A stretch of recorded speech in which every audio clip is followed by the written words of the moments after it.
Bien, je vous propose de reprendre la dernière séance de ce colloque de rentrée qui s'intitule Régulation et appel.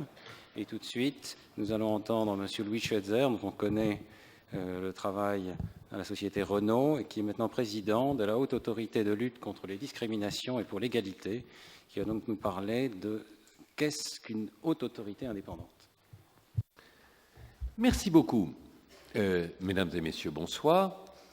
Alors, on désigne par ce terme de haute autorité indépendante ou par celui d'autorité administrative indépendante des organismes apparus d'abord aux États-Unis et qui répondaient à deux préoccupations.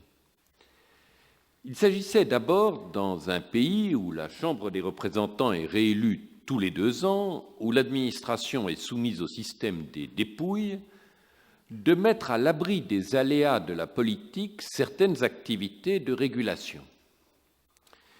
Il s'agissait en second lieu, dans ce même pays où le système juridique est rendu complexe par le fédéralisme législatif et judiciaire, de faire que certains recours, certaines décisions soulevant des questions techniques complexes soient examinés par des organismes bénéficiant d'une compétence spécifique. Donc, au fond, à cette idée d'autorité sont associés deux principes: protéger du politique par l'indépendance, donner une compétence par la spécialisation. Et ces autorités administratives américaines ont répondu aux attentes de leurs créateurs. On peut citer l'administration, le Food and Drug Authority, le Federal Trade Commission, qui s'occupe du commerce, la Communication Commission, qui s'occupe des radios, télé et télécommunications. Et c'est cet exemple et la volonté de répondre, de bénéficier d'institutions qui ne soient pas soumises aux aléas de la politique ou aux pressions de la bureaucratie d'une part, qui d'autre part bénéficient dans leur domaine d'une expertise spécialisée. Cette double préoccupation a conduit les législateurs d'autres pays démocratiques à instituer également des autorités administratives indépendantes. À vrai dire, on pourrait soutenir, mais je ne m'aventurerai pas plus loin sur ce terrain, que le Conseil d'État en France a été la première haute autorité indépendante bien avant que les États-Unis ne formalisent ce concept. On y voit bien tous les caractères d'une haute autorité indépendante.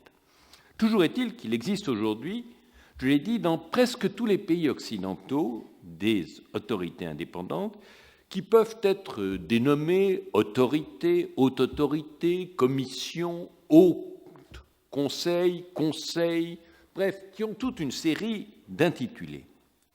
En France, la première institution qui a reçu à sa naissance le qualificatif d'autorité administrative indépendante est la CNIL, Commission nationale informatique et liberté. Et on voit bien pourquoi il fallait dans ce domaine une commission qui est une compétence spécialisée. En 1978, l'informatique était quelque chose qui paraissait nouveau et qui protège les libertés des citoyens contre l'administration ou le politique. Prendre un exemple simple que j'ai connu concrètement. Au nom de l'efficacité administrative, on voulait avoir pour tous les Français un numéro identifiant unique. Et très naturellement, le numéro identifiant de l'INSEE, le 1 53 07, etc., qui nous identifie tous. Et la Direction générale des impôts avait dit « ce serait tellement plus pratique si nous, qui levons l'impôt, les percepteurs qui le recouvrent pouvaient utiliser ce même numéro identifiant unique. Ça permettrait des traitements informatiques beaucoup plus simples. » Et l'administration l'aurait fait sans hésiter. La CNIL est intervenue et l'a interdit, contre l'avis du pouvoir politique de l'époque et contre l'avis de l'administration. Elle a noté une chose importante, c'est que dans le dossier fiscal d'une personne, il y a notamment les dons que cette personne fait à des œuvres. En d'autres termes, on voit dans le dossier fiscal d'une personne ses préférences religieuses, ses préférences politiques, le cas échéant ses préférences syndicales. Bref, ce numéro unique permettait d'avoir le tableau complet d'une personne, accessible à tous. Et donc, la CNIL a été, parce qu'elle était indépendante du pouvoir politique et de l'administration, qu'elle comprenait l'enjeu informatique, défenseur des libertés. Donc, la CNIL a été la première à être officiellement autorité administrative indépendante. Mais d'autres autorités, comme le médiateur, créé en 1973, ont reçu ce titre. Et aujourd'hui, on dénombre plus de 30... Enfin, on en dénombrait en 2006 38, dont 19 créés depuis 1995. C'est-à-dire qu'il y a une prolifération d'autorités administratives indépendantes. Alors, j'ai l'honneur de présider l'une d'entre elles, la HALDE, qui a été créée le 30 décembre 2004. Cette prolifération des AAI, j'emploierai, pardonnez-moi le sigle, mais autorité administrative indépendante chaque fois, c'est un peu long et ma langue fourchera au moins une fois sur deux. Cette prolifération des AAI suscite interrogations, débats et études. Un éminent professeur de droit, Madame Frison-Roche, a déclaré, ouvrez les guillemets, « Je travaille depuis de nombreuses années sur ce sujet et bien des choses encore me paraissent obscures, fermez les guillemets. » Un remarquable rapport de M. Patrice Gélard, sénateur, au nom de l'Office parlementaire d'évaluation de la législation, a publié en 2006 un épais rapport avec beaucoup d'annexes, dont l'intitulé était « Les AAI, évaluation d'un objet juridique non identifié ». C'est dire que ce foisonnement laisse un peu perplexe. Pour ma part, je dis toutes les AAI participent des deux caractéristiques que j'ai évoquées, l'autonomie vis-à-vis du politique et de l'administratif, l'indépendance, une expertise spécifique, la compétence spécialisée. Je pense que ces autorités jouent un rôle utile dans le progrès de nos sociétés démocratiques et j'essayerai de vous faire partager cette conviction. Alors, je ne méconnais pas que toutes ces autorités ne sont pas également nécessaires, qu'il serait souhaitable de rendre plus homogènes certaines règles qui leur sont applicables, qu'il conviendrait de veiller à la transparence de leur activité et à s'assurer que chacune d'elles rende compte de façon publique de ce qu'elle fait. Tout cela, le rapport de M. Gélard l'a fort bien souligné. Mais il demeure que je crois que ces AAI constituent une modalité irremplaçable d'exercice de l'action des pouvoirs publics. Et j'essayerai d'analyser ces AAI à travers ces trois termes d'indépendance, de compétence et d'autorité. Tout d'abord, l'indépendance. Elle est définie par des règles et se traduit dans une attitude, mais il faut reconnaître qu'elle est limitée. Comment se définit-elle? D'abord par la composition de ces AAI. Ces AAI sont le plus souvent collégiales. Il y a cette règle des exceptions, le médiateur, le défenseur des enfants. Prenons le cas du CSA, 9 personnes. Le cas de la HALDE, que je préside, un collège de 11 membres. Ce simple fait d'être une entité collective est une garantie d'indépendance ou d'autonomie. En second lieu, ces membres ont des mandats d'une durée raisonnable, ça va de 5 à 9 ans, mandat qui n'est ni révocable ni renouvelable. Autrement dit, une fois nommé, on n'a rien à espérer et rien à craindre de celui qui vous a nommé. Il me paraît que c'est une condition indispensable de l'indépendance.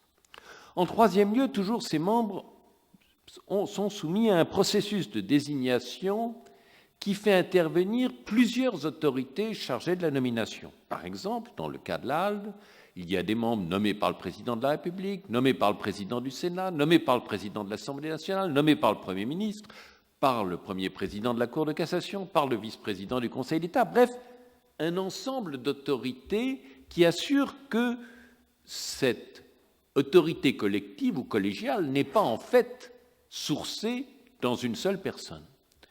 Les débats en ce moment sur notre Constitution envisage que le Parlement soit amené, par le biais d'une commission, à intervenir dans ce processus, et à vrai dire, je n'y verrai pour ma part que des avantages.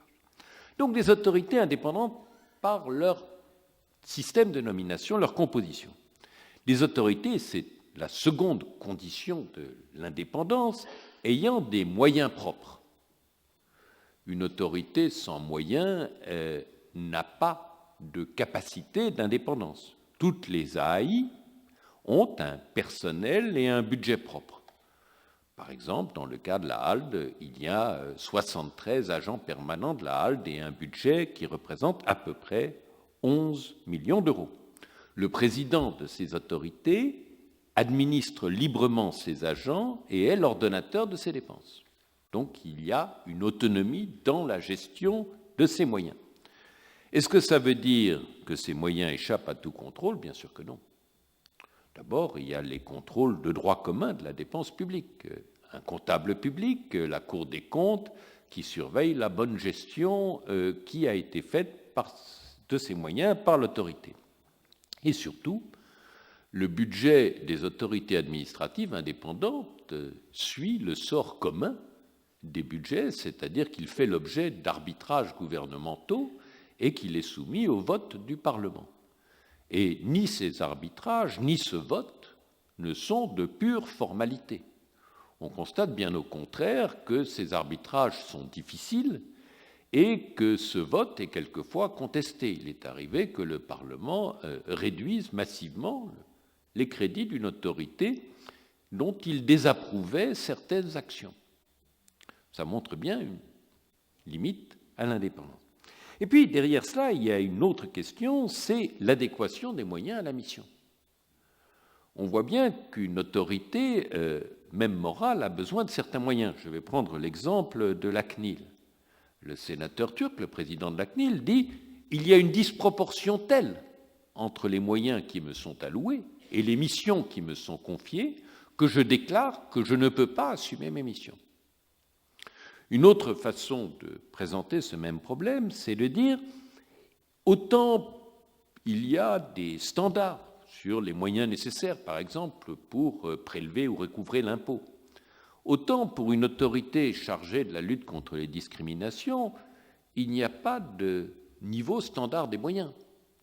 En France, nous y consacrons, j'ai dit, à peu près 11 millions d'euros. C'est un tout petit peu moins que la Belgique, et qui est quand même un peu moins peuplée que nous, et c'est à peu près 10 fois moins que la Grande-Bretagne, qui a une population à peu près équivalente à la nôtre. Donc on voit bien que cette question des moyens est une des pierres de touche de l'indépendance réelle de ces AAI. Troisième point de cette indépendance, c'est une attitude. Au fond, on peut vous octroyer l'indépendance, mais vous n'avez d'indépendance que si vous l'exprimez. Et cela dit, ce n'est pas quelque chose qui s'exprime simplement. Bien sûr, on ne reçoit aucune instruction.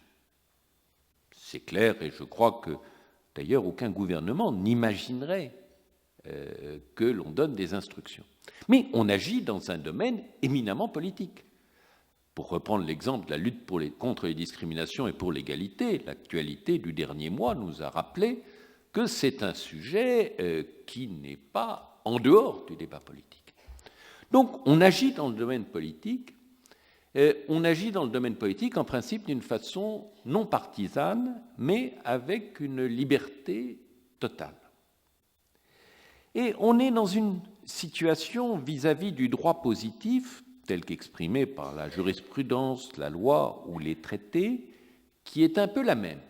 Bien sûr, nous n'échappons pas à la jurisprudence, nous sommes, en tant qu'autorité administrative indépendante, soumises, toutes nos décisions sont soumises au contrôle du juge judiciaire ou juge administratif, selon les cas et selon les autorités.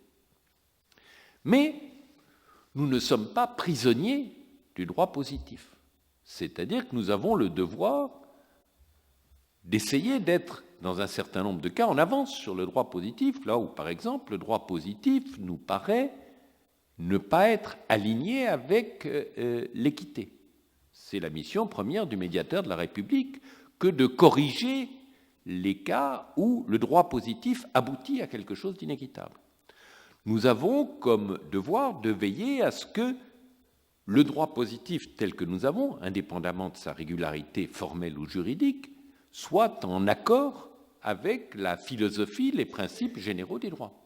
Et on voit bien que dans tous ces domaines, on pourrait en citer beaucoup d'exemples, les droits de l'homme peuvent se trouver en contradiction directe avec un droit positif ou avec des lois parfaitement constitutionnelles.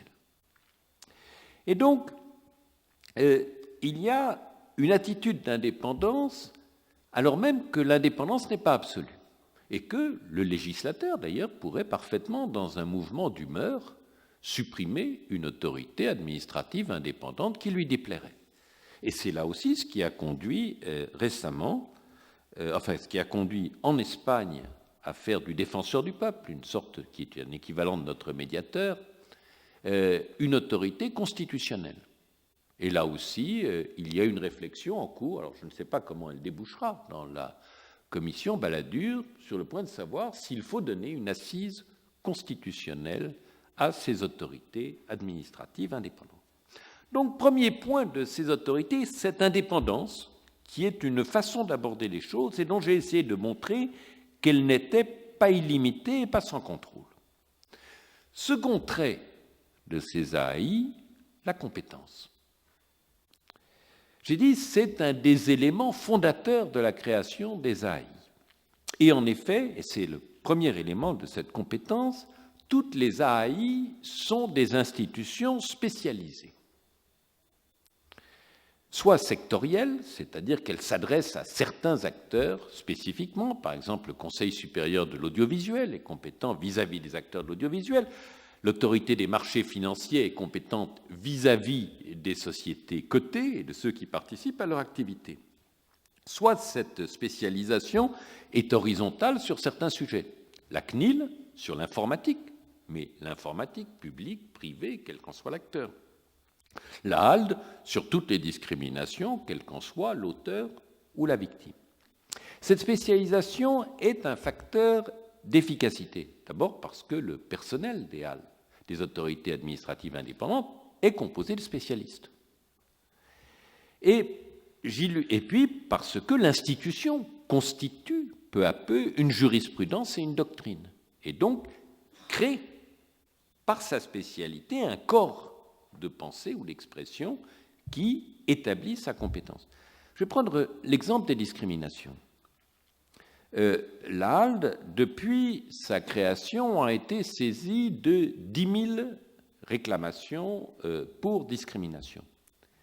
Il y a, et c'est vers une institution, il y a en France une cinquantaine de condamnations pour discrimination. Vous savez que la discrimination est un délit par an, et ces condamnations sont faites dans tous les tribunaux de France.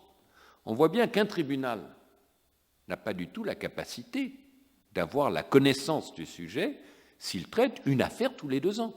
Pas plus qu'un chirurgien qui ne ferait une opération tous les 3 ou 4 ans n'aurait l'expertise nécessaire pour la réussir dans les meilleures conditions. Et donc, cette spécialisation est en elle-même facteur d'efficacité. Le second facteur d'efficacité, à mes yeux, c'est cette collégialité de ces autorités qui permet d'unir des gens ayant une expertise, mais ayant aussi un recul par rapport au monde réel. Au CSA, par exemple, vous trouvez des personnes qui ont une expérience audiovisuelle. Monsieur Baudis était connu par son activité à la télévision, monsieur Boyon, le président actuel, a été PDG de Radio France, mais qui sont reculés, donc qui ont l'expérience et le recul. La collectivité fait que, par exemple, là aussi, en prenant l'exemple de la HALD, vous avez des experts des ressources humaines, vous avez des juristes, vous avez des personnes du monde associatif, vous avez un médecin, bref, vous avez un assemblage de compétences qui donne un regard différent de celui qu'aurait une personne non engagée ou une personne spécialiste du droit. C'est-à-dire qu'il y a, dans toutes ces autorités administratives indépendantes, la volonté de ne pas séparer le juridique du fait. Autrement dit, de chercher toujours l'optimisation en une analyse du fait et du droit et en un équilibre du fait et du droit constant. Et en n'hésitant pas à remettre en cause la règle de droit si son adéquation au fait ne paraît pas établie. Troisième point qui est important pour la compétence de ces autorités administratives indépendantes, c'est qu'elles ont des sœurs dans presque tous les pays. Il y a des sortes de réseaux internationaux d'AAI qui permettent de faire un benchmarking efficace. Prenons deux exemples. L'autorité des marchés financiers. Dans tous les pays du monde, il y a un équivalent de notre AMF qui a des pouvoirs similaires, des problèmes similaires, des interlocuteurs similaires, et donc il y a un échange constant pour savoir où est l'optimum, ce qui a été fait quelque part est-il transposable ailleurs, etc. Prenons le cas de la HALD. C'est une directive européenne qui a imposé à chaque pays membre de créer une AAI de lutte contre les discriminations. Ça veut dire que nous pouvons raisonner avec nos sœurs aînées, apprendre de leur expérience, faire bénéficier de la nôtre nos sœurs cadettes, et il y en a quelques-unes, et donc, au fond, que se crée un réseau de savoir, de pratiques, de compétences qui permet des échanges entre des autorités qui, parce qu'elles ne sont pas purement juridiques, mais associent droit et fait, ont plus de facilité d'échange peut-être que des institutions purement juridiques qui sont plus liées à la spécificité des droits nationaux. Au fond, un problème de discrimination est dans la réalité des choses exactement le même qu'il se pose aux États-Unis, en Grande-Bretagne, en France, en Espagne ou en Italie. Les solutions juridiques seront peut-être différentes, mais le problème, la réalité, sera similaire. Et donc la comparaison de la façon d'aborder ces problèmes d'un pays à l'autre permettra d'avancer. Donc, l'indépendance, la compétence, mais bien sûr, tout ceci doit déboucher, justifie, mais n'a de sens que si derrière il y a autorité. Et d'ailleurs, le premier mot d'autorité administrative indépendante, c'est autorité.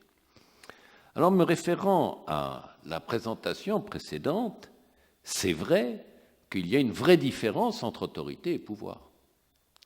Et je reviendrai à cela dans mon exposé. Toutes les autorités administratives indépendantes, j'espère, ont de l'autorité, mais leurs pouvoirs sont extraordinairement variables.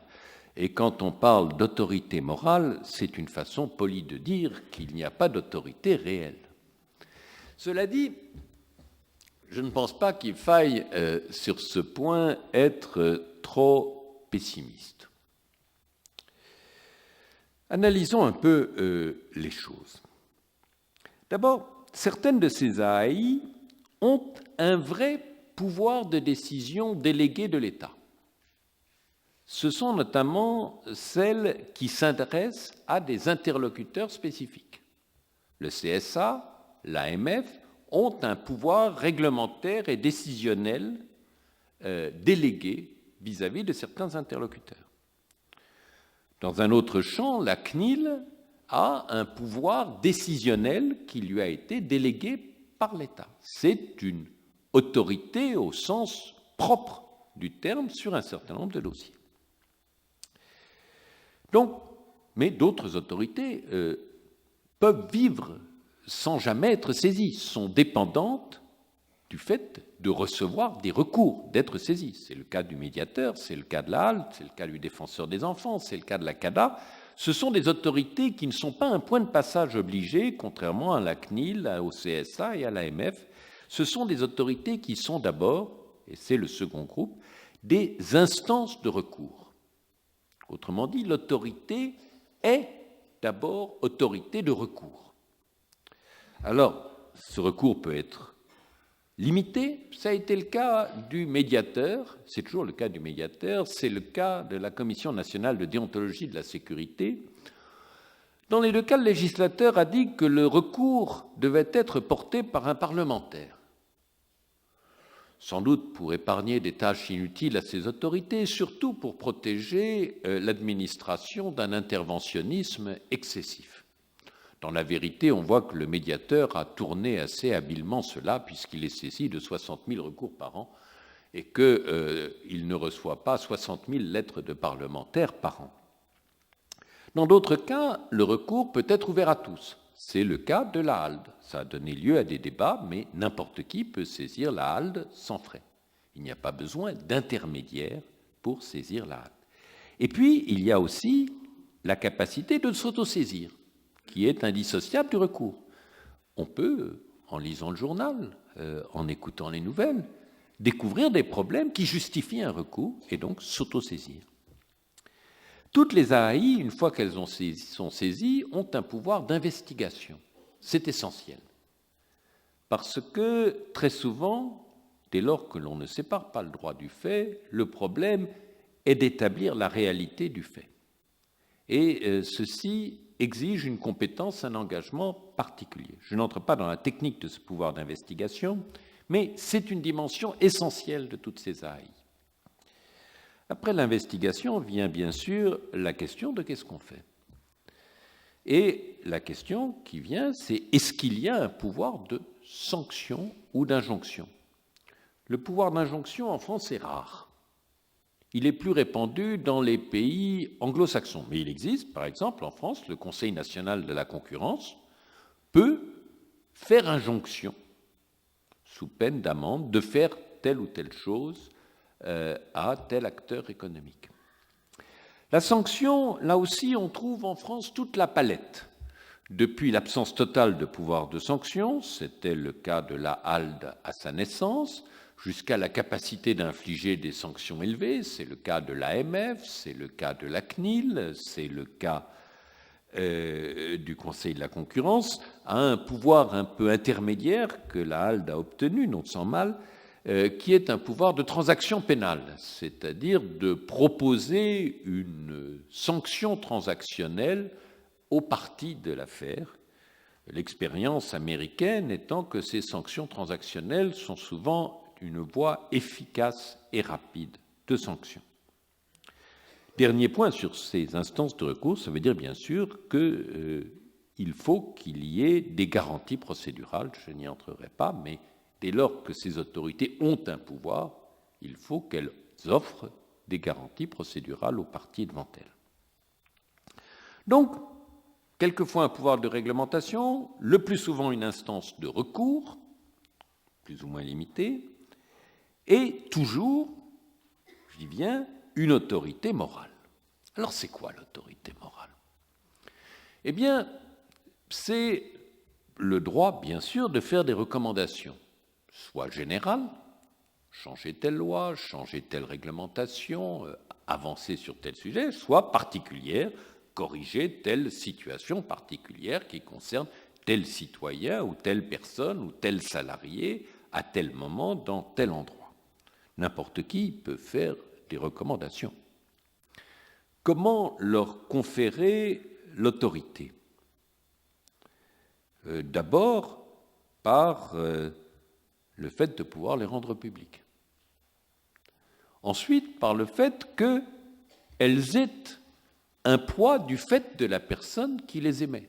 On voit bien qu'une parole n'a pas la même valeur, n'a pas le même poids selon qu'elle est émise par n'importe qui ou par quelqu'un qui a une légitimité soit juridique, soit politique, soit morale. Un exemple concret, quand 5 prix Nobel de la paix s'expriment, ça a une autorité un peu différente que quand 5 personnes de la rue s'expriment dans un micro-trottoir. Eh bien, ces autorités administratives indépendantes doivent acquérir cette légitimité qui fait que quand elles s'expriment, leur voix porte plus que celle de n'importe quelle commission, et nous savons que les commissions fleurissent dans tous les pays. Alors, cette autorité morale qui peut s'exprimer soit dans des recommandations, soit aussi dans des médiations, c'est-à-dire l'invitation, en faisant hypothèse de leur bonne foi, aux parties à résoudre sous le contrôle de l'autorité leurs problèmes. restaurer un dialogue pour aboutir à un accord. Soit dans le rapport annuel, qui est un instrument solennel que les autorités indépendantes adressent aux plus hautes autorités de notre pays. Comment faire cela? Eh bien, je pense que la voie pour les autorités, c'est de créer leur crédibilité. Ça veut dire quoi? Ça veut dire que je pense que paradoxalement, moins vous avez d'autorité au sens pouvoir, plus vos décisions doivent être inattaquables. Parce que ce n'est que le contenu qui fera leur force et la succession de propositions ou de recommandations intelligentes qui fera la crédibilité de chacune d'entre elles. Alors, est-ce que ça veut dire qu'il faut être consensuel ou conservateur? Je ne pense pas. Je ne pense pas que la recherche du consensus mou renforce une autorité, même morale. Mais je pense qu'en revanche, qu'une faiblesse dans le raisonnement, une déficience en l'analyse des problèmes concrets, une incompréhension de la réalité fait que l'autorité morale éclate. Et donc, il y a une exigence de rigueur de la réflexion, de rigueur de l'analyse, quitte à ce qu'on ait la plus extrême audace, qui est indispensable à l'existence même de l'autorité administrative indépendante. Voilà ce que je voulais dire comme présentation. Je voudrais maintenant conclure avant de laisser un temps pour des questions, si vous voulez bien m'en poser, mais j'ai compris que le modérateur, s'il n'y avait pas de questions, se substituait au public. 3 conclusions.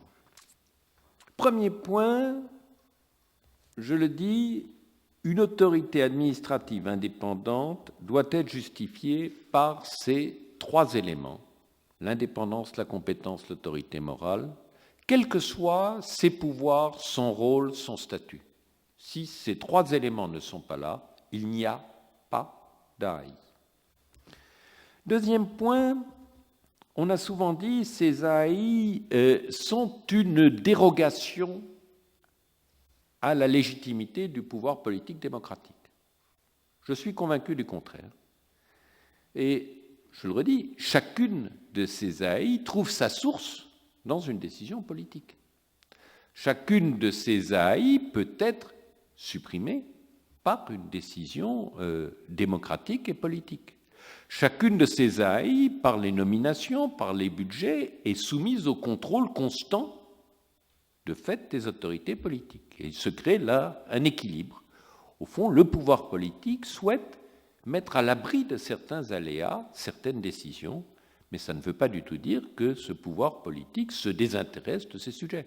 Ce n'est pas, par exemple, parce qu'on crée dans les États de l'Union européenne une autorité de lutte contre les discriminations que les gouvernements s'exonèrent de cette responsabilité ou que la justice peut s'exonérer de la responsabilité de cette lutte. Troisième point, c'est que je suis convaincu que les AAI sont particulièrement adaptés pour traiter des problèmes nouveaux dans un monde qui s'ouvre et qui change. Face à des éléments nouveaux, par exemple l'arrivée de l'informatique, par exemple la mondialisation des marchés financiers, on voit bien que nos lois traditionnelles, nos instruments législatifs traditionnels sont inadaptés, ou alors on est amené à changer de loi tous les 3 mois au fur et à mesure que la pensée évolue.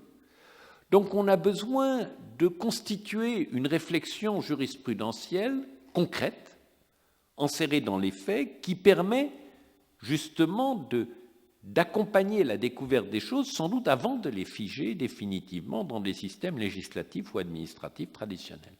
Et je pense que les AAI ont là une capacité d'action tout à fait grande. Et par exemple, on pourrait se dire, face à des sujets comme l'Internet, la liberté sur la toile, est-ce que ce n'est pas un sujet qui mériterait aussi une réflexion de cette nature? Merci.